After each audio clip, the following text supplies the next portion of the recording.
Imagine harnessing your human capital.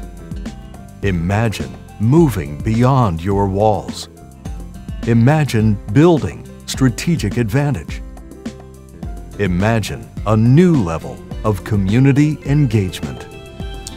The community engagement dynamic is an essential part of the not-for-profit community mission.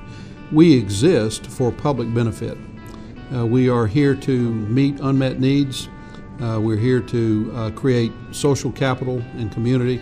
A livable community is really about enabling people to age healthfully and to thrive in their communities and to be connected. The National Association of Area Agencies on Aging has been bringing together local communities for over a decade. I was already doing some of the community engagement work, and there was this really great tie-in. If philanthropy is really about love of the person, love of humankind, and taking care of humanity, then it's a natural tie-in to community engagement. Spirit Trust Lutheran's decision to become involved with other senior-focused organizations is predicated on the fact that we serve seniors, not just within the walls of our retirement communities, but in our external communities, and we have a strong commitment to that. It's part of our organizational DNA to help meet the needs of the seniors in our local communities. We've got to go from silo thinking of our current products to network community thinking of what does the community need. Is the community proud of what we do, and how do we know?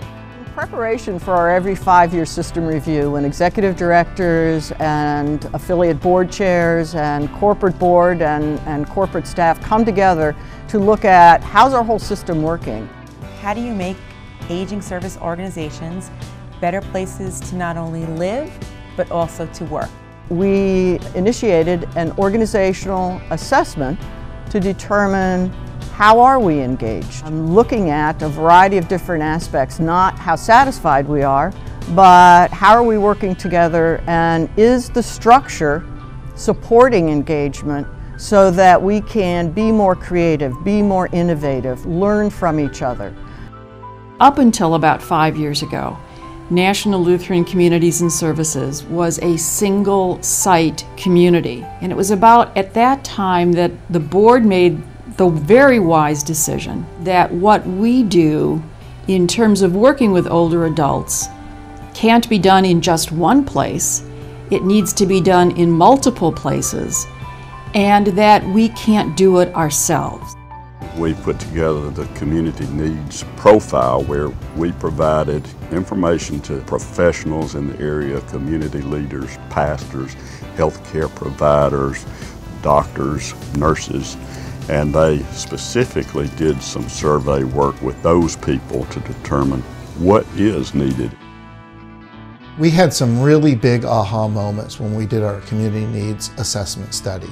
One, we learned that there was a real need in the community to connect isolated seniors not only to services but to other people. The data really drove what we did with our grant-making activity. They can identify together some of the assets in the community and resources that they can build upon, and identify gaps and needs that they can collectively address. So how to engage them in meaningful ways in this initiative to make the communities more livable is a critical piece of this picture. When the internal and external engagement factors come together, it really signals that all of the stakeholders of the organization are aligned. And with that alignment comes a strategic advantage for us as an organization, because all of the players are committed and making a difference in what they do in their own small way, but the synergy between everybody is making a tremendous difference organizational-wide. I would say that your success in the future is going to hinge on 3 or 4 major factors, one of which is whether or not your community feels like you are engaged with them, and vice versa. So we started looking at how we could carry out our mission of helping to serve older adults in new and different ways.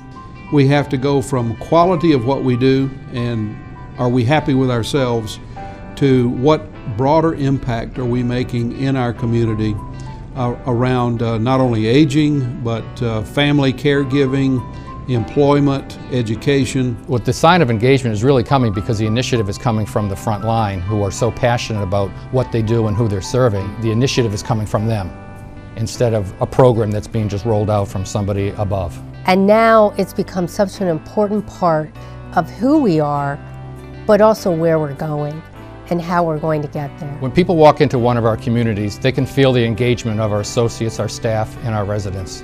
And that's making a difference in how we serve them, and it's making a difference in how we serve the community. Kendall's mission is Together Transforming the Experience of Aging. That together word is critically important. It's together, residents, staff, board members, the local community. It takes all of us to do that awesome task of transforming the experience of aging. Everybody looks forward to the next stage except this one. And what we want to do is turn that upside down and make the next stage the best stage. Without learning to engage on an ongoing basis, my view is that you'll either engage or enrage the community that you live in. And it would not only be for the benefit of residents, but also for the greater good of our organizations. Everything that we do touches the lives of people in the community with as much impact and engagement as possible. Helping people recognize the possibilities and then make those possibilities a reality. Our job is to lift the mundane off people's shoulders so that they have the energy to embrace in the lifestyle and the things that bring meaning to them. Together has to mean that we're engaged. So as we walk down that path of transforming the experience of aging, it's not about walking just side by side. It's about walking with arms engaged.